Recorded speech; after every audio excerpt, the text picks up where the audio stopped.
नमस्ते। हिंदी भाई जल सिंह सर की ऑनलाइन क्लास में आप सभी का हार्दिक स्वागत है। तो स्वास्थ्य खराब होने के कारण हम कुछ दिन क्लास नहीं ले पाए। हिंदी व्याकरण की क्लासें लगभग पूरी हो गई थी। उसमें हमारे एक दो टॉपिक बचे हैं और जिस प्रकरण की आज हम चर्चा कर रहे हैं वो है क्या बताओ समास। तो देखो, व्युत्पत्ति के आधार पर शब्दों के तीन भेद होते हैं। एक तो होते हैं रूढ़ शब्द, एक होते हैं यौगिक शब्द,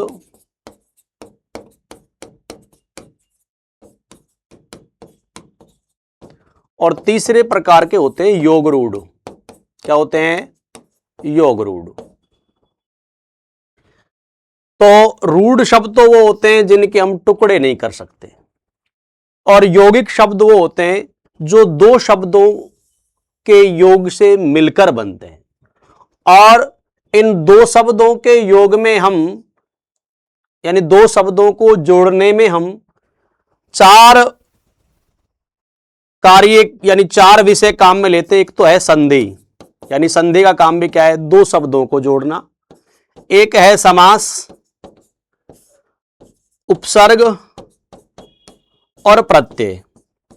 इन चारों का काम क्या है बताओ? यौगिक शब्दों का क्या करना? निर्माण करना। योग रूढ़ यौगिक शब्द होते हैं, लेकिन ये किसी विशेष अर्थ के लिए रूढ़ हो जाते हैं, इसलिए इन्हें हम क्या कह देते हैं भाई? योग रूढ़। ठीक है। तो संधि की हमने चर्चा कर ली थी, उपसर्ग कर ली थी, प्रत्यय की कर ली थी। आज हम जिस प्रकरण की चर्चा कर रहे हैं उसका नाम क्या है? समास। तो देखो, हमें यह समझना है कि संधि और समास में मूलभूत अंतर क्या होता है। परिभाषा के रूप में तो हम ये कह देते हैं कि वर्णों के मेल को तो संधि कहते हैं और शब्दों के मेल को क्या कह देते हैं? समास। लेकिन देखो, वर्णों के मेल को हम संधि कह देते हैं, लेकिन संधि में भी मेल तो क्या है बताओ? शब्दों का ही होता है। जैसे मैं आपसे कहूं कि श्वेत और उष्ण, अब हमने इस और को हटाया, इधर बचा शीत और इधर उष्ण, तो ए और उ का ओ हो गया, ये क्या बन गया? शीतोष्ण। क्या बन गया? शीतोष्ण। अब मैं आपसे कहूं कि शीतोष्ण जो शब्द है उसमें संधि है या समास है? हां देखो, यानी जब हमने और हटाया, जब हटाने का काम होता है तो उसे कहते हैं हम समास। तो और हटाया तो हमारे पास दो शब्द बच गए, शीत और क्या बताओ? उष्ण। अब हमने क्या देखा कि इन शीत और उष्ण को हम लिखेंगे तो ये ए और उ का मिलकर क्या हो गया? ओ। तो ये क्या हो गया भाई? शीतोष्ण हो गया। क्या हो गया? शीतोष्ण। इसका मतलब इसमें क्या है बताओ? संधि भी है और क्या बताओ? समास भी है। संधि भी है और समास भी है। अब इसका मतलब ये हुआ कि यहां भी तो शब्द जुड़े हैं संधि में भी, लेकिन हम वैसे परिभाषा में कह देते हैं वर्णों का मेल है। लेकिन ध्यान रखना, संधि और समास दोनों में ही किसका मेल होता है? शब्दों का मेल होता है। किसका मेल होता है? शब्दों का। कहने में अंतर है। जैसे हम ये कहें कि मैंने उस आदमी से हाथ मिलाया, मैं नहीं मिला, मेरा केवल क्या? हाथ मिला। अरे मिलेंगे तो हाथ मिलने को ही आदमी से मिलना कहते हैं। तो मेल तो वर्णों का होता है, लेकिन वास्तव में वर्णों के साथ साथ मेल किसका होता है? शब्दों का भी होता है। अतः संधि और समास दोनों में ही किसका मेल होता है? शब्दों का। अंतर है वो क्या है वो समझना है कि समास के अंदर तो क्या करते हैं कि हम जब दो शब्दों का मेल या दो शब्दों को आपस में जोड़ते हैं तो किसी न किसी वर्ण में परिवर्तन होता है। वर्ण कह दो चाहे ध्वनि कह दो, जैसे ए और उ का ओ हो गया। ठीक है। समास के अंदर हम क्या करते हैं कि जब दो शब्दों को जोड़ते हैं तो उनके बीच में, ठीक है, कोई भी अव्यय शब्द या कारक चिन्ह या ऐसा शब्द जो उनको क्या बताओ? जोड़ने में क्या बताओ? अलग कर रहा है, उनको हटाएंगे। तो यानी जब वर्णों को या शब्दों को दो के मध्य से हटाया जाए तब तो है समास। तब तो क्या है? समास। और संधि में जब दो को जोड़ेंगे तो केवल और केवल हटेगा नहीं, ध्वनियों में परिवर्तन होगा। और समास में कहने का मतलब है कि दो शब्दों के बीच से कुछ ना कुछ वर्ण या शब्द को क्या बताओ? हटाया जाएगा। जब हटाने का काम हो तो उसे हम क्या कह देंगे? समास। और जब दो को जोड़े वर्ण में परिवर्तन हो जाए तो क्या हो जाएगा? संधि। अगर किसी में दोनों काम हो रहे हैं तो संधि का उदाहरण भी है और समास का। उपसर्ग के अंदर क्या होता है बताओ, कि ये उपसर्ग क्या होता है, वो कि कोई भी शब्दांश है वो किसी शब्द के आगे लगकर उसका अर्थ में परिवर्तन कर देता है। लेकिन अगर वहां संधि हो रही है तो संधि का उदाहरण भी होगा और किसका होगा, उपसर्ग का भी होगा। जैसे मैं कहूं कि अधि प्लस क्या अक्ष, तो अब ये क्या बनेगा भाई, ये अध्यक्ष बन गया। अब इसमें अधि उपसर्ग भी लगा है और परिवर्तन भी हो गया, तो ये उपसर्ग का उदाहरण भी हो गया और किसका हो गया, संधि का भी। लेकिन मैं कहूं कि कार के आगे अधि उपसर्ग लाएंगे तो क्या हो जाएगा, अधिकार। तो अब इसमें केवल उपसर्ग है, संधि नहीं है। समझ में आया ना। और प्रत्यय के अंदर तो संधि तो होती नहीं है, ठीक है, प्रत्यय में संधि के नियम नहीं लगते हैं। ध्वनि परिवर्तन जरूर थोड़ा हो जाता है स्वरों में, लेकिन संधि के नियम इसमें नहीं लगते। तो ये शब्द के कहां लगता है भाई, पीछे। क्या लगता है, पीछे। तो बिल्कुल ये चारों चीजें अलग अलग हैं। और किसी शब्द में एक से अधिक हो सकते हैं, एक शब्द में संधि भी हो सकती है, समास भी हो सकता है और क्या बताओ, उपसर्ग भी हो सकता है, ठीक है। तो बिल्कुल संधि के लिए आप क्या ध्यान रखोगे कि जब दो शब्दों को जोड़े तो किसी न किसी वर्ण या ध्वनि में परिवर्तन हो तो क्या बताओ, संधि। जब दो शब्दों को हम जोड़ें और उनके बीच में से कुछ वर्ण या शब्द को हटाया जाए तो हटाने का जहां काम होगा वहां क्या होगा बताओ, समास। क्यों, क्योंकि जो समास होता है इसका शाब्दिक अर्थ होता है क्या बताओ, संक्षेप। यानी समास का शाब्दिक अर्थ क्या होता है, संक्षेप।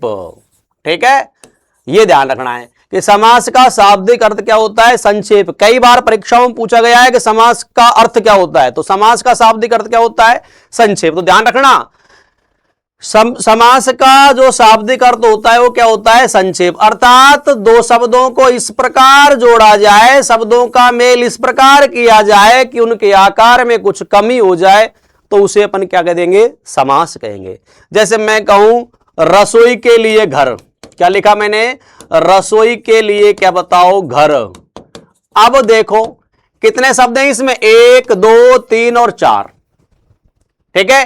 अब हम क्या करेंगे कि इस के लिए को हटा देंगे और इन दोनों को जोड़कर एक ही बना देंगे, क्या बताओ, रसोई घर।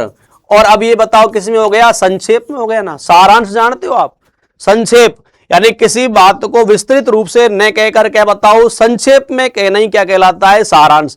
इसका मतलब ये नहीं होता है कि उसमें से कुछ बात यानी जो अर्थ है वो तो उसका वही रहना चाहिए, लेकिन उसके शब्दों के आकार में क्या हो जाए बताओ, कमी हो जाए, उसे ही तो हम क्या कहेंगे, संक्षेप। और सुना हो ना कि आपने पढ़ा होगा ग्रेजुएशन में अक्सर एक प्रश्न आता है कि बिहारी जो है वो सामासिक शैली के कवि हैं। कौन सी शैली के, सामासिक शैली के। इसका मतलब ये होगा कि बिहारी है ना वो कहते हैं किसे बताओ, संक्षेप में, और कम शब्दों में वो अधिक से अधिक कहते हैं। इसलिए तो बिहारी कौन सी शैली के कवि हो गए, सामासिक शैली। और कहा भी जाता है कि सतसैया के दौरे जो नाविक के तीर, देखन को छोटे लगे घाव करें गंभीर। अर्थात सामासिक का मतलब यह होता है कि वो क्या बताओ, कम शब्दों में अधिक से अधिक कहने की जहां क्षमता होती है उसे हम कह देते हैं कौन सी शैली, सामासिक शैली। और समास का यदि विलोम की बात करें तो क्या बताओ, व्यास होता है। समास का विलोम क्या है, कभी भी कहीं संधि कर दो या विग्रह कर दो, समास का विलोम क्या होगा, व्यास। क्योंकि व्यास का मतलब है किसी को विस्तृत रूप से कहना ही क्या कहलाता है बताओ, व्यास। और संक्षिप्त रूप से कहेंगे तो क्या हो जाता है बताओ, समास। ठीक है, तो ये चीज हमें थोड़ा ध्यान रखना है कि समास का शाब्दिक अर्थ क्या होता है। तो अब तक समास में क्या सीखा आपने कि दो शब्दों के मेल से बनने वाला जो शब्द है वो क्या कहलाता है भाई, समास कहलाता है। और समास का शाब्दिक अर्थ क्या होता है बताओ, संक्षेप। अब लिखेंगे हम समास की क्या बताओ, परिभाषा। तो समास की परिभाषा है कि जब दो समान प्रकृति के शब्द मिलकर, जब दो समान प्रकृति के शब्द मिलकर किसी तीसरे शब्द का निर्माण करते हैं,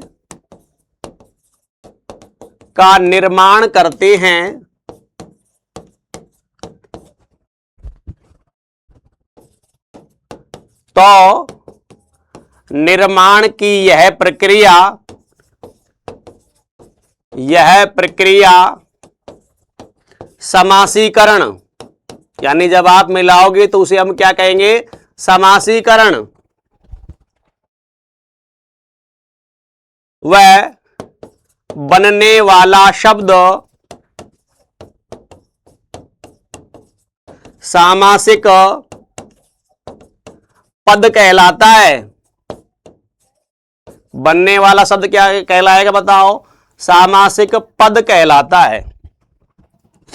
तो देखो, समझना है आपको कि जब दो समान प्रकृति के शब्द, जैसे मेज और कुर्सी, दिन और रात, ठीक है, ऐसे थोड़ी कह सकते हैं कि पेन और टेबल, ऐसे थोड़ी हो सकता है। यानी जिन शब्दों को आप जोड़ोगे उनकी प्रकृति कैसी होनी चाहिए? समान।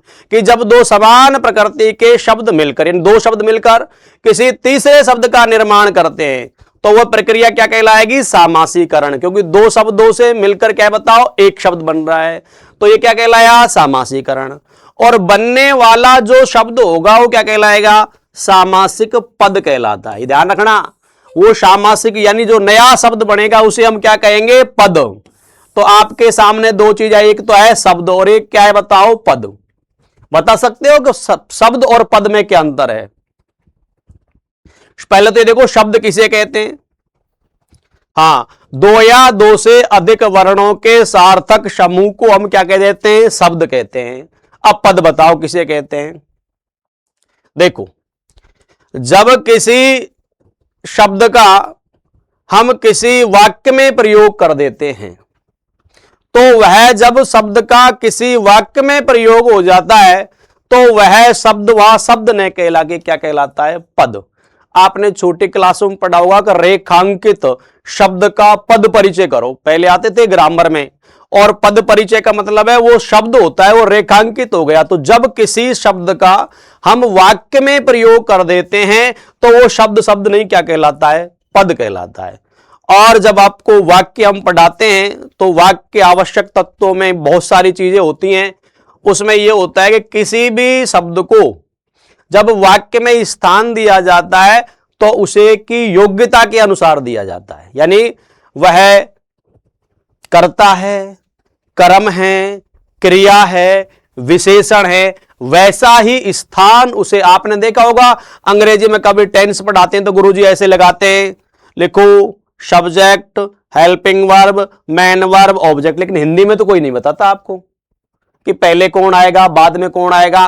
क्रम यानी पदों का क्रम कोई नहीं पढ़ाता। क्यों? क्योंकि हिंदी भाषा में यदि आपने शब्दों को उल्टा सुल्टा लिख दिया तो उनका अर्थ का अनर्थ हो जाएगा, तो आपको पता लग जाएगा कि ये सही नहीं है इसका स्थान। लेकिन अंग्रेजी में हमको अर्थ का पता नहीं होता, इसलिए वहां रटाते हैं, पहले आपको ये लिखना है उसके बाद ये लिखना है। तो आपको अभी तो ये याद रखना है कि शब्द और पद में क्या अंतर होता है। यानी जब किसी शब्द का हम वाक्य में प्रयोग कर देते हैं तो वह उसका क्या कहलाता है? पद। इसका मतलब ये नहीं कि पद शब्द नहीं रहेगा। अरे आप व्यक्ति हो, लेकिन जब किसी संस्था में जुड़ जाओगे, कहीं किसी कार्यालय में आप चले जाओगे, वहां से आप जुड़ जाओगे तो वहां आपको पद के नाम से जाना जाएगा। ठीक है, किसके नाम से जाना जाएगा? पद। यही स्थिति शब्द की है। जब तक वो अकेला है शब्द है, जब वो वाक्य में जुड़ गया तो वह अब शब्द नहीं क्या कहलाता है? पद। अब समास के अंदर भी क्या होता है? समास के अंदर भी ये होता है कि दो शब्द मिलते हैं और दो जब जुड़ रहे हैं तो वाक्य की क्या परिभाषा होती है? दो या दो से अधिक शब्दों के सार्थक समूह को हम क्या कह देते हैं? वाक्य। तो यानी समास के अंदर भी कितने? दो भी हो सकते हैं, तीन भी हो सकते हैं। यानी दो शब्दों का ही मेल नहीं होता है, तीन का भी हो सकता है। ठीक है, वैसे मोस्टली हम यही पढ़ते हैं मुख्यतः कि दो शब्दों को मेल कहते हैं, लेकिन नहीं, तीन शब्दों का भी हो जाता है। ठीक है ना? हां, तो कहने का मतलब है कि शब्द के अंदर भी दो शब्द जुड़ते हैं। ठीक है, यानी जैसे वाक्य में जुड़ते हैं ना दो या दो से अधिक शब्द, तो समास के अंदर भी कितने जुड़ते हैं? दो।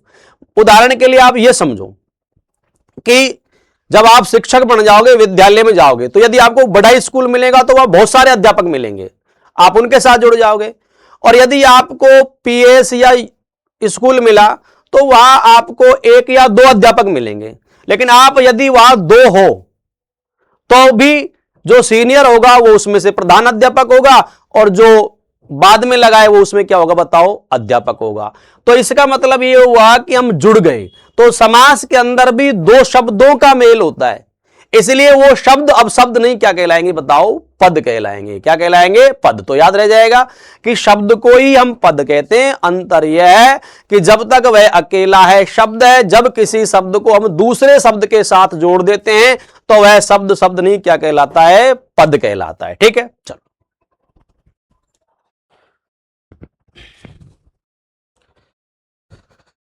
हाँ, और वो मैंने बता ही दिया कि शब्द का शाब्दिक अर्थ क्या होता है, संक्षेप। अब हम नीचे पढ़ेंगे समास के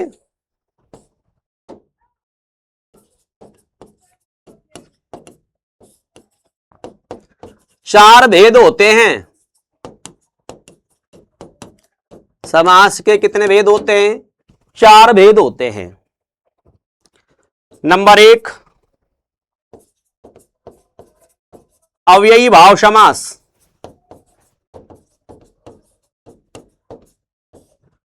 नंबर दो, तत्पुरुष समास।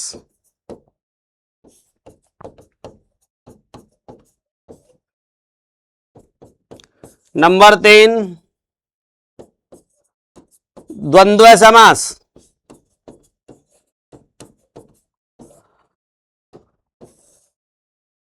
और नंबर चार, बहुव्रीहि समास। देखो ऐसा कुछ नहीं है, चाहे समास के आपसे भेद पूछे चाहे प्रकार पूछे, एक ही बात है। ऐसा थोड़ी है भेद अलग है प्रकार अलग है। यदि समास के कितने भेद होते हैं, चार। अब ये चार ही क्यों होते हैं, हमको इस पे ध्यान रखना है कि भेद चार ही क्यों होते हैं, छह क्यों नहीं होते। तो देखो समास तो मैं भी आपको बहुत सारे पढ़ाऊंगा, लेकिन यहां केवल क्या है, भेदों की बात हो रही है। ठीक है, तो भेदों में चार ही क्यों होते हैं। तो मैंने आपको यह कहा था कि समास के अंदर मुख्यतः यानी कितने शब्दों का मेल होता है, दो का। मैंने कहा दो से अधिक से हो सकता है, लेकिन मुख्यतः कितने शब्दों का मेल होता है, दो का। अब ये जो अव्ययी भाव समास होता है, इसके अंदर क्या होता है, पहला पद प्रधान होता है।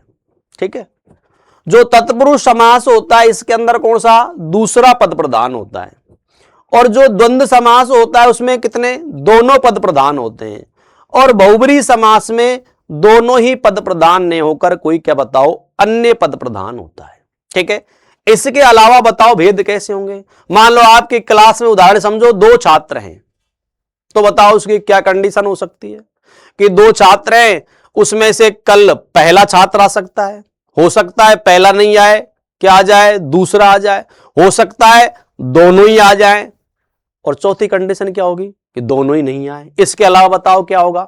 तो समास जब दो शब्दों का मेल होता है तो या तो पहला पद प्रधान होगा, या दूसरा पद प्रधान होगा, या दोनों पद प्रधान होंगे, या दोनों ही पद प्रधान नहीं होकर कोई अन्य तीसरा पद प्रधान होता है। तो अब ये क्या हुआ कि समास तो हम 6 पढ़ते हैं, तो जो हमारे कर्मधारय और द्विगु समास हैं, कौन समास, कर्मधारय और क्या बताओ, द्विगु समास, इन दोनों में दूसरा ही पद प्रधान होता है। कौन सा पद प्रधान होता है, दूसरा।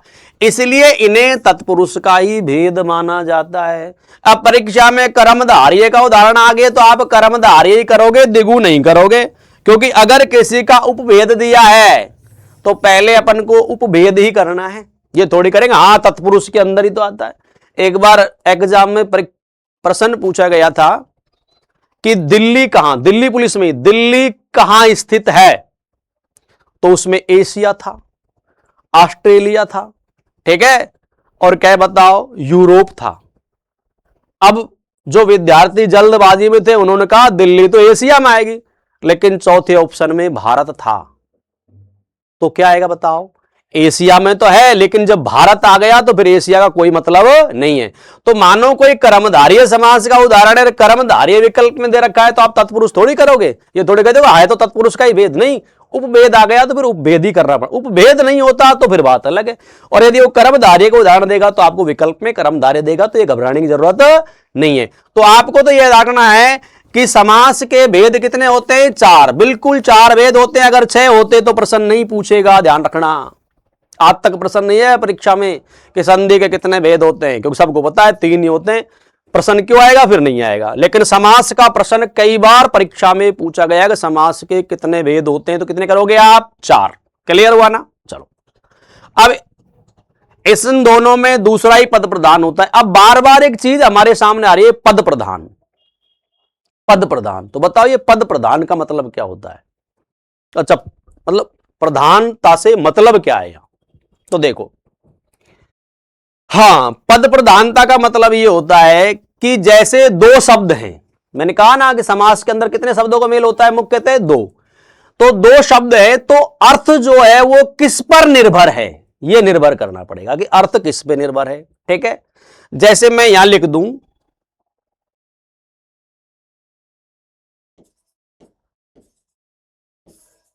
राजमाता, तो आप क्या लिखोगे, राजा का माता या राजा की माता है? बताओ, राजा की माता, क्या राजा का माता नहीं हो सकता क्या, क्यों नहीं हो सकता। राजा तो पुल्लिंग है, माता तो स्त्रीलिंग है। लेकिन ध्यान रखना कि हम की लगाएंगे, क्यों, क्योंकि यहां दूसरा पद प्रधान है, पहले का कोई मतलब नहीं है, इसलिए हमने क्या लगाया, बताओ की।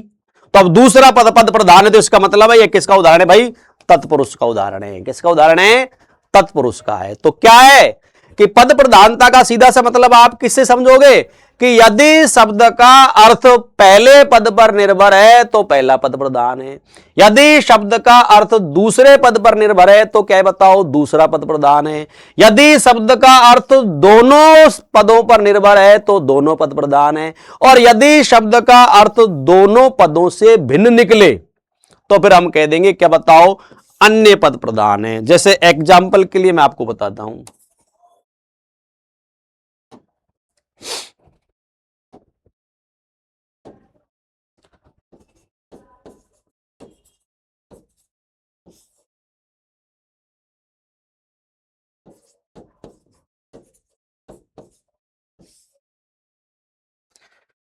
ये 2 एग्जाम्पल, एक तो है राजपुत्र और एक क्या बताओ, राजपुत्र। तो इस राजपुत्र का मतलब तो क्या होगा, बताओ, राजा का पुत्र, और इस राजपूत का मतलब होगा जाति विशेष, राजा का पूत नहीं होगा, क्योंकि यह शब्द अब एक जाति विशेष के लिए क्या हो चुका है, रूढ़ हो चुका है। तो इसमें बताओ जो अर्थ निकला, क्या इन शब्दों से मेल खा रहा है कि नहीं, अलग ही अर्थ हो गया। तो ये तो बहुबरी का उदाहरण हो गया। और ये राजा का पुत्र है, अगर पुत्री होता तो क्या हो जाता, राजा की पुत्री, तो इसके अनुसार का और की का निर्धारण होता है, तो इसमें दूसरा प्रधान है, तो ये तत्पुरुष का हो गया। ठीक है, और देखो,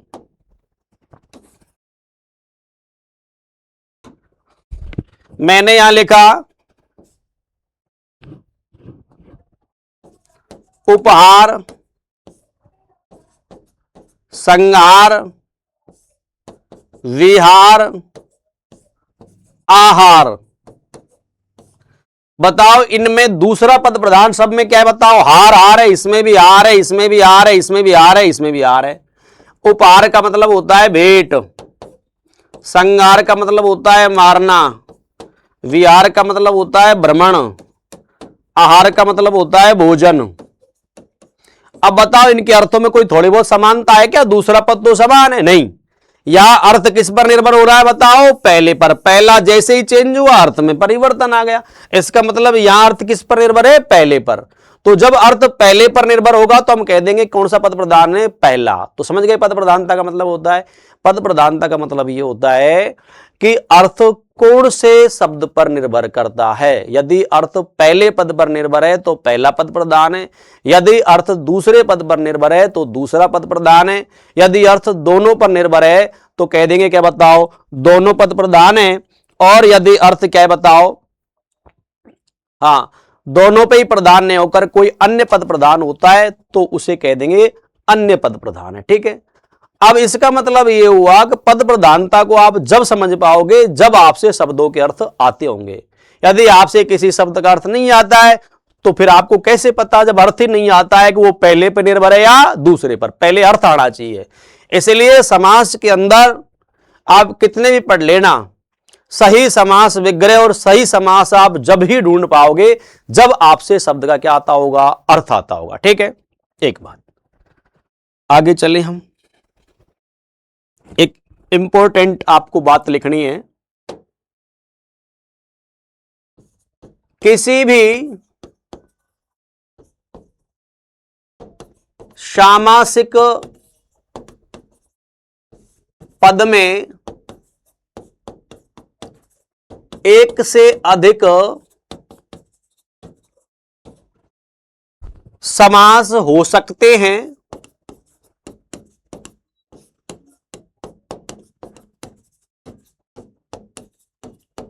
यह विग्रह पर निर्भर करता है।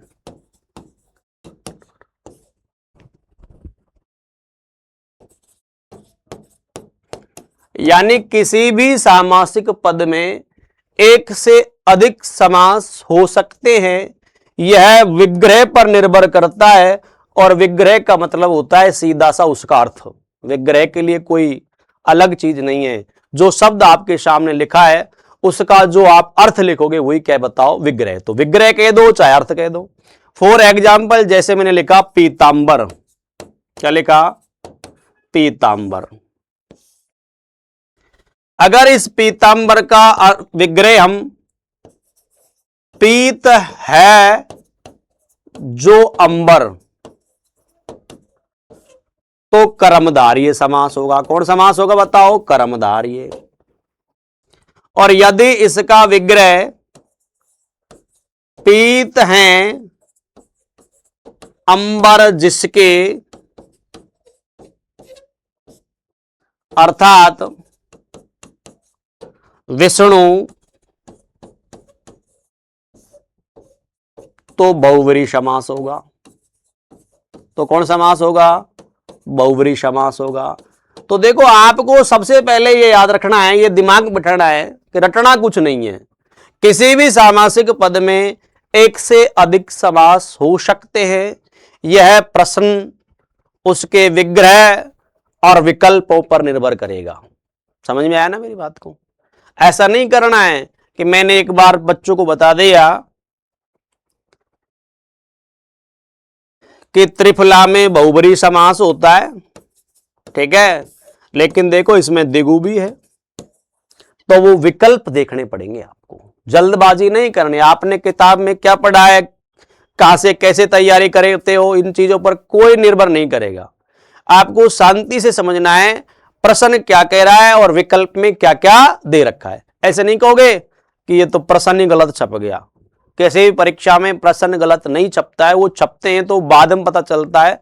हमारी इतनी नहीं कि एग्जाम देते समय हम ये तय कर ले कि ये प्रश्न तो गलत लग रहा है, तो आप एक बार उसे पूरे ठंडे दिमाग से पढ़ना कि हो सकता है आपने पढ़ने में गलती कर दी हो। तो बिल्कुल हाँ, तो ये आपको ध्यान रखना है कि पीतांबर शब्द है। अब देखो इसका सही सॉल्यूशन तो यह है कि जितनी भी केंद्र की या जो बड़ी भर्तियां होती हैं उनमें जब भी व्याकरण पूछी जाती है तो उस व्याकरण के अंदर क्या करते हैं कि वो गद्यांश देते हैं और उन गद्यांशों से हम अंदाजा लगा लेते हैं कि इसका क्या अर्थ निकल रहा है।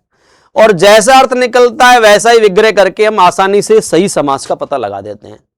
लेकिन जो राजस्थान में जो भर्तियां होती हैं, जैसे आपने सीईटी, एचटेट वगैरह देखे होंगे, वहां प्रश्न जो आता है वो ग्रामर जो आती है वो गद्यांशों में से आती है। यानी उन शब्दों का प्रयोग किसमें होता है, गद्यांशों में होता है। और गद्यांश में जैसा शब्द लिखा है उसके अनुसार ही हम उसका अर्थ, जैसे एक बार आया था श्याम नारायण पांडे की एक कविता है, कहां चले तुम राम नाम का पीतांबर तन पर डाले। ठीक है, यानी वो उनकी कविता है श्याम नारायण पांडे की, मेवाड़ के ऊपर लिखी है उन्होंने। तो उसमें एक पंक्ति है, कहां चले तुम क्या राम नाम का पीतांबर तन पर डाले। अब पीतांबर तन पे डाल रखा है, इसका मतलब है वो पीले रंग का कपड़ा है, कोई विष्णु को थोड़ी डाल रखा है। तो इसका मतलब वहां पता लगा कि पीतांबर का अर्थ वहां क्या है, पीत है जो अंबर यानी कर्मधारय, पीले रंग का कपड़ा है। अंबर मानी वस्त्र होता है। समझ में आया ना। और अगर वो ऐसे देख आज हमने पीतांबर के दर्शन किए तो कपड़े के थोड़ी दर्शन करेंगे, तो फिर वो अर्थ क्या लिखड़ेगा बताओ विष्णु। तो वहां गद्यांश आता है पूरा, उससे हम अंदाजा लगाते हैं कि उसमें कौन सा क्या बताओ समास है। जबकि यहां गद्यांश नहीं आते, यहां आपसे सीधा पूछेगा कि पीतांबर में कौन सा समास है, तो आपको वहां क्या ध्यान रखना है। सबसे पहले तो उसके आप विकल्प चेक करोगे कि भाई एक से अधिक समास होते हैं तो क्या विकल्प में वो दोनों ही दे रखे हैं, और दोनों ही दे रखे हैं तो उस स्थिति में आपको क्या करना है, पीतांबर में बहुब्री। ये सभी के लिए नहीं है, हर उदाहरण के लिए अलग अलग है, तो वो हम जैसे पढ़ेंगे आपको समझाते चले जाएंगे, ठीक है। अभी तो आपको यह ध्यान रखना है किसी भी सामासिक पद में एक से अधिक उपसर्ग हो सकते हैं। यह किस पर निर्भर करता है, विग्रह पर। और विग्रह का मतलब है सीधा उसका अर्थ, कि उसका अर्थ यहां क्या निकल रहा है। तो किसी शब्द के अर्थ एक से अधिक निकल सकते हैं, तो समास भी क्या हो सकते हैं, एक से अधिक क्या हो सकते हैं, ठीक है। चलो ये आपको याद रखना है, ठीक है, कि किसी भी सामासिक पद में एक से अधिक समास क्या हो सकते हैं। अब हम एक एक को पढ़ेंगे, ठीक है। आपको पहला समास लिखना है कौन सा, अव्ययी भाव समास। कौन सा, अव्ययी भाव क्या समास, ठीक है। तो क्या पढ़ाया था मैंने आपको इसके बारे में, देखो कि जिस समास में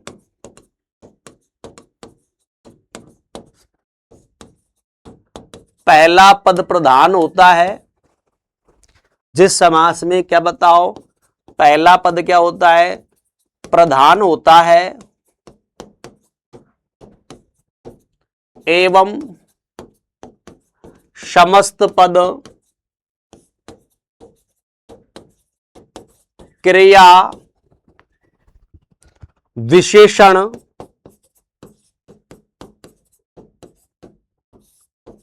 अव्यय होता है, उसे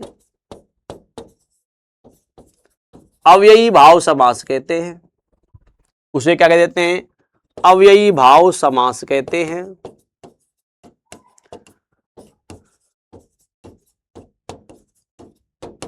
देखो अभी मैंने बताया था कि अव्ययी भाव जो समास है उसके अंदर क्या बताओ पहला पद प्रधान होता है, यानी अर्थ है वो क्या बताओ पहले पद पर क्या करता है, निर्भर करता है, ठीक है। ये तो सब बात हो ही गई।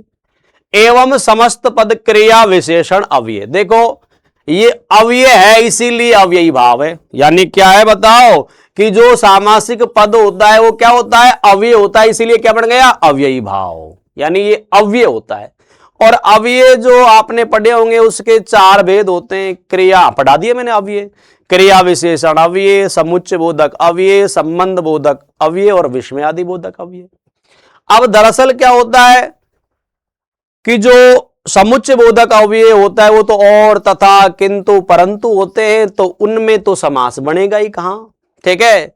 और जो विस्मय आदि बोधक है वो भाव तो केवल उसमें से अव्यय में से यहां क्रिया विशेषण अव्यय काम में आता है। क्या आता है, क्रिया विशेषण अव्यय काम में आता है, इसलिए इसे हमने क्या कह दिया, अव्ययी भाव समास। तो क्या याद रखोगे आप कि जिस समास में पहला पद क्या होता है, प्रधान, तो आपको मैंने बता दिया कि पहला पद प्रधानता का मतलब है कि अर्थ किस पर निर्भर करेगा, पहले पद पर, तथा समस्त पद क्या होगा उसमें क्रिया विशेषण अव्यय, यानी समस्त पद क्या होगा उसमें अव्यय। अव्यय में भी कौन सा, क्रिया विशेषण अव्यय होता है, इसीलिए तो इसे हमने क्या कह दिया, अव्ययी। नामों में ही छुपा है कि अव्यय है, इसीलिए क्या बन गया, अव्ययी भाव, यानी अव्यय होने के कारण क्या बना है ये, अव्ययी भाव, ठीक है। चलो तो उसे हमने क्या कह दिया, अव्ययी भाव समास कह दिया।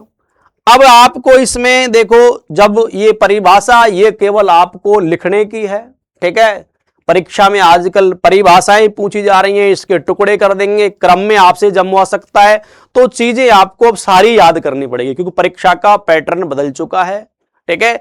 अब वो पहले का जमाना नहीं रहा कि आपको आज हम आपको साहब बड़ी क्लास देंगे, मैराथन क्लास देंगे और उसमें 100-200 ऑब्जेक्टिव क्वेश्चन करा दिए, है ना, एक भी नहीं आएगा परीक्षा में, ठीक है ना। क्योंकि अब परीक्षा का पैटर्न बिल्कुल चेंज हो चुका है, वो सब बकवास हैं। हाँ, हमारी आप क्लास देखोगे तो संधि की भी हमने 9-10 क्लासें लिए तो बिल्कुल आपको बेसिक ज्ञान यानी मूलभूत आधार आपको उस विषय का आना चाहिए। ठीक है, तो जिस समास में पहला पद प्रधान होता है, समस्त पद क्रिया विशेषण अव्यय होता है, उसने हमें क्या कह दिया? अव्ययी भाव समास कह दिया। अब देखो ये परिभाषा आपको समझनी है, इससे आप समास नहीं पहचान सकते। क्यों? क्योंकि आपको यही पता नहीं चलेगा पहला पद प्रधान कब होता है। मैंने बताया था ना, पहला पद प्रधान का मतलब मैंने क्या बताया था कि अर्थ कौन से पे, हमसे तो शब्दों के अर्थ ही नहीं आते।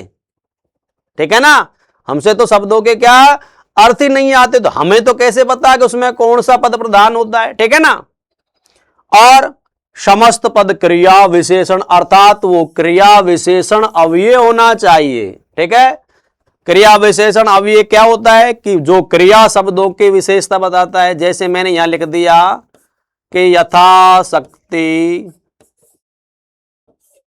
खाना, ये मैंने लिख दिया कि यथाशक्ति खाना, कि कितना खाना है, जितनी शक्ति है, यानी खाने की मात्रा बता रहा है।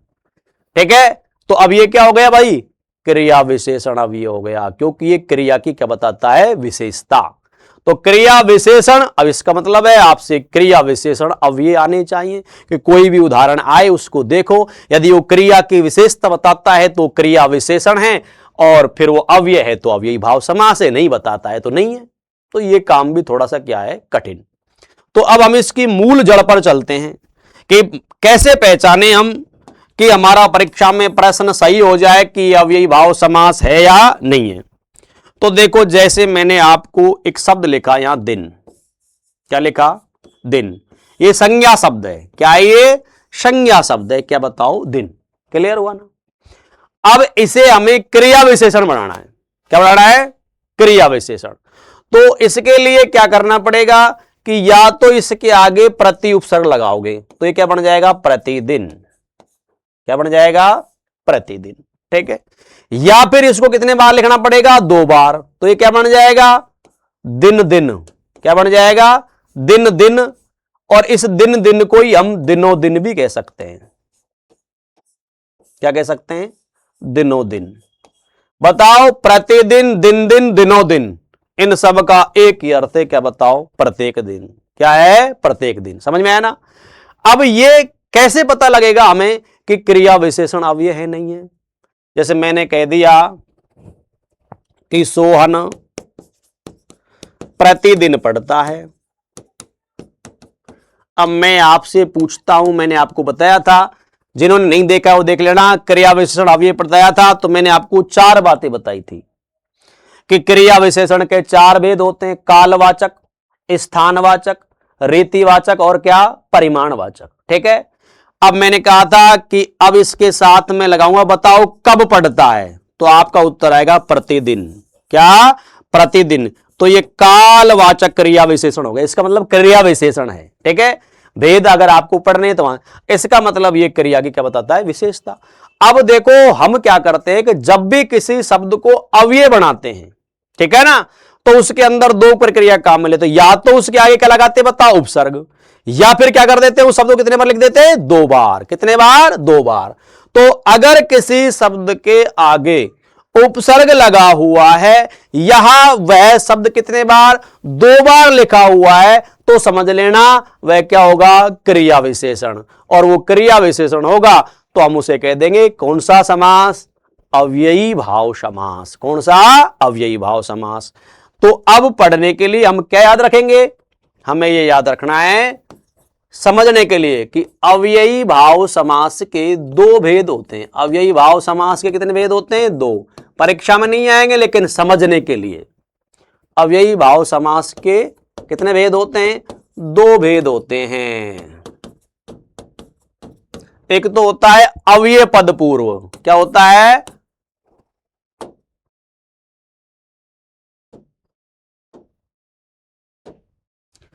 अव्यय पद पूर्व।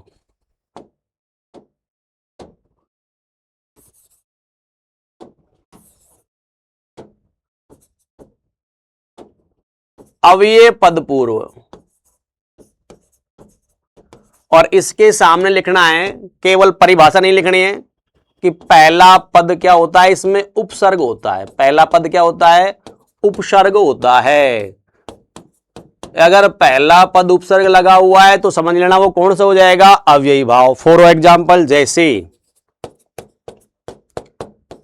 प्रत्यक्ष, तो बताओ अक्ष के आगे प्रति उपसर्ग लग गया तो क्या बन गया, ये प्रत्यक्ष।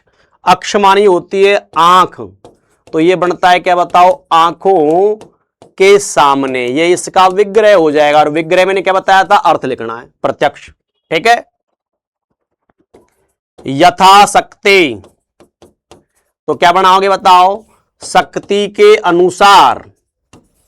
क्या, शक्ति के क्या अनुसार। अब एक एक शब्द समझ लेना आप।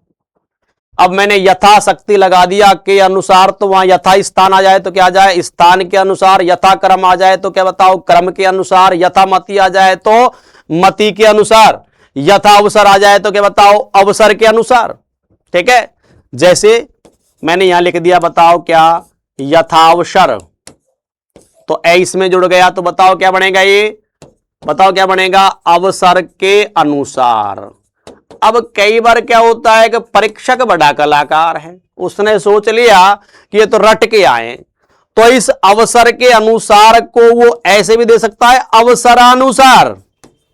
अरे अर्थ तो वही निकलेगा ना, क्या बताओ, अवसरानुसार का अर्थ क्या होगा, अवसर के अनुसार। तो भी समास तो कौन सा होगा, अव्ययी भाव होगा, क्योंकि अर्थ तो आ रहा है वही, तो वही होगा, यानी कुछ भी वो परिवर्तन कर सकता है। तो बताओ, यथा के उदाहरण इसमें सबसे आ जाता है। बताओ, यथा शक्ति, तो आप क्या करोगे, शक्ति के अनुसार। यथा अवसर आ जाए तो अवसर के अनुसार। यथा क्रम आ जाए तो क्रमानुसार। यथा स्थान आ जाए तो स्थान के अनुसार। यथा मति आ जाए तो मति के अनुसार लगाना है आपको। जब भी क्या आ जाए, यथा, जब भी क्या आ जाए, यथा। ये आपको थोड़ा सा इसमें क्या रखना पड़ेगा, ध्यान। ठीक है। प्रत्यक्ष हो गया तो अपन परोक्ष लिख देते हैं। तो प्रत्यक्ष का विलोम होता है परोक्ष। प्रत्यक्ष होता है आंखों के सामने, ये होता है आंखों से परे।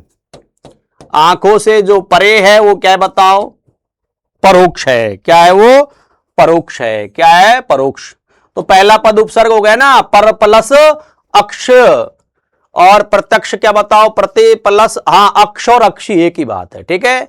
अक्ष का मतलब भी आंख होता है अनेकार्थक शब्द में, और अक्षी आ जाए तो भी आंख है। ठीक है। तो पर प्लस अक्ष भी आप कर सकते हो। ठीक है ना, परोक्ष हो गया। ठीक है। चलो, लावारिस, क्या लिखा, लावारिस। अब ला का अर्थ होता है बिना, क्या, बिना, तो यहां लिख दो बिना वारिस के। बिना वारिस के तो क्या हो जाएगा, लावारिस हो जाएगा। लाजवाब आ जाए, ला इलाज आता है तो वही है, बिना इलाज के, है ना, जवाब नहीं जिसका, हाँ नहीं आएगा, वो बिना लगा दो, नहीं लगा दो, अर्थ वही आना चाहिए। तो आपका विग्रह क्या है, बिल्कुल सही है, इसमें कोई अर्थ नहीं है। जैसे व्यर्थ, क्या, व्यर्थ, तो ये क्या बनेगा, बिना अर्थ के। व्यर्थ होता है ना, बिना अर्थ के, या अर्थ रहित, है ना, या नहीं है अर्थ जिसका, एक ही बात है, अर्थ में परिवर्तन नहीं होना चाहिए। तो समझ लेना आपका विग्रह भी क्या है बताओ, सही है। तो बताओ, इसमें वी उपसर्ग हो गया, कौन सा हो गया, वी। इसमें क्या हो गया, ला। एक चीज और याद रखनी है, संधि केवल हमने संस्कृत की पढ़ी थी, जबकि समास हैं वो हिंदी के भी होंगे, संस्कृत के भी होंगे और विदेशी भी होंगे। लावारिस में ला उपसर्ग विदेशी है, तो ये विदेशी उपसर्ग का उदाहरण है। कौन सा उपसर्ग का उदाहरण है, विदेशी का। पहला पद उपसर्ग होना चाहिए, क्या होना चाहिए, उपसर्ग होना चाहिए। ठीक है। और चलो आगे एग्जाम्पल देखते हैं अपन। सप्रसंग, क्या लिखा, सप्रसंग, तो क्या हो जाएगा ये, प्रसंग सहित। और देखो, निर्विवाद, क्या, निर्विवाद, तो बताओ क्या हो जाएगा ये, बिना विवाद के, निर्विवाद हो जाएगा, बिना विवाद।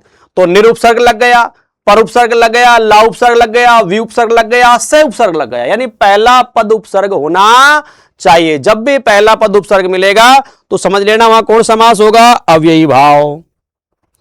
भरपेट, अब बताओ ये हिंदी का आ गया पेट भरकर, क्या, पेट क्या भरकर, भरपेट को कहते हैं। तो बिल्कुल हर घड़ी, ये भी विदेशी उपसर्ग है हर, तो इसका मतलब भी क्या हो जाएगा, प्रत्येक घड़ी। क्या हो जाएगा, प्रत्येक क्या घड़ी, हर घड़ी। ठीक है, तो बिल्कुल याद रखना कि पहला पद क्या आना चाहिए, उपसर्ग होना चाहिए। अनहोनी, अन उपसर्ग लग गया। न होने वाली घटना को ही तो हम क्या कह देते हैं, अनहोनी। अभूतपूर्व, क्या, अभूतपूर्व। तो भूतपूर्व का मतलब तो क्या होता है, जो पहले हुआ और ए लग गया, तो जो पहले न हुआ हो तो क्या हो जाएगा, ये अभूतपूर्व। जो पहले क्या न हुआ हो, अभूतपूर्व। यावत जीवन, सॉरी क्या लिखोगे, यावज जीवन। तो ये यावत प्लस जीवन से बना है, तो क्या बताओ, जब तक है जीवन। क्या हो जाएगा इसका विग्रह, जब तक है जीवन या जीवन पर्यंत, एक ही बात है। जैसे आमरण, क्या क्या पढ़ा हमने, आमरण, तो आ उपसर्ग लग गया, इसमें कौन सा लग गया, यावत, आमरण। तो क्या हो जाएगा, ये मरण तक। ठीक है, मरण तक, तो आ उपसर्ग लग गया, कौन सा लग गया, आ उपसर्ग लग गया। ठीक है, तो बिल्कुल याद रखना है कि जिसमें पहला पद क्या हो, बताओ, उपसर्ग हो। ठीक है, तो उसे हम कह देंगे कौन सा समास है, अव्ययी भाव। एक तो ये हुआ। दूसरा भेद है इसका, क्या बताओ, नाम पद पूर्व। क्या है, नाम पद पूर्व। वो तो अव्यय पद पूर्व था, ये हो गया नाम पद पूर्व। इसमें क्या होता है, शब्द की आवृत्ति होती है। अभी तो समझाया था ना मैंने आपको, अव्यय बनाते हैं तो या तो उसके आगे क्या लगाते हैं, उपसर्ग, या फिर उसको कितने बार लिख देते हैं, 2 बार। तो इसमें शब्द की क्या होती है, आवृत्ति होती है। क्या होती है, आवृत्ति होती है। तो भी आपको अव्ययी भाव करना है, नाम पद तो आएगा नहीं। ठीक है, लिखो, दिनों दिन,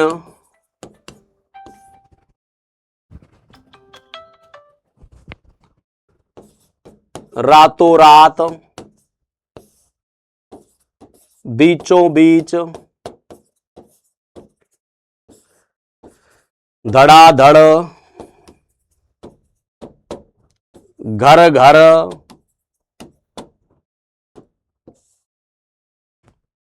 और देखो, अच्छा विग्रह।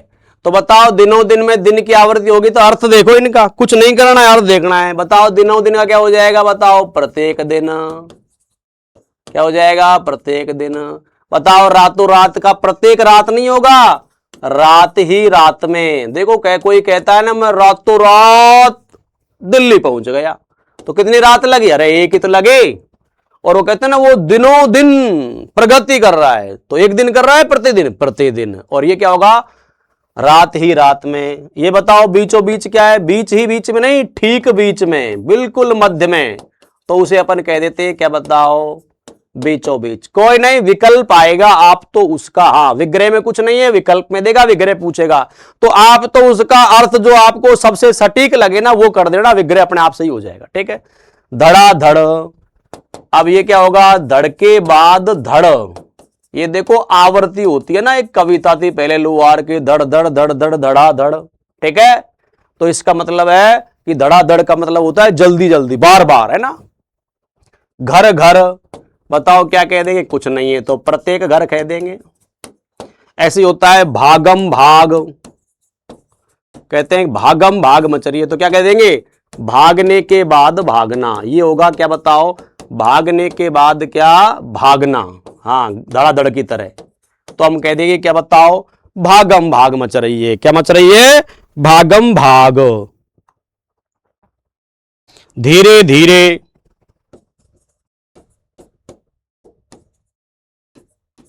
क्या हो गया बताओ, धीरे धीरे, तो बताओ क्या होगा, धीरे ही धीरे, ऐसे लगाना है। एक काम ऐसा नहीं करना है कि इनमें हम नकल कर दें, जो आए वो करना है। ठीक है, इस तरह हम इसमें चलते चले जाएंगे। ठीक है, बातों बात, हाथों हाथ, हाथों हाथ, बताओ क्या हो जाएगा, हाथ ही हाथ में, क्या हो जाएगा, हाथ ही क्या हाथ में। और हां बातों बात, तो क्या हो जाएगा, बात ही बात में। तो आपको तो क्या याद रखना है बताओ, कि बिल्कुल अव्ययी भाव में समास में या तो आपको पहला पद क्या मिलेगा, उपसर्ग मिलेगा, या फिर शब्द की क्या होगी बताओ, आवृत्ति।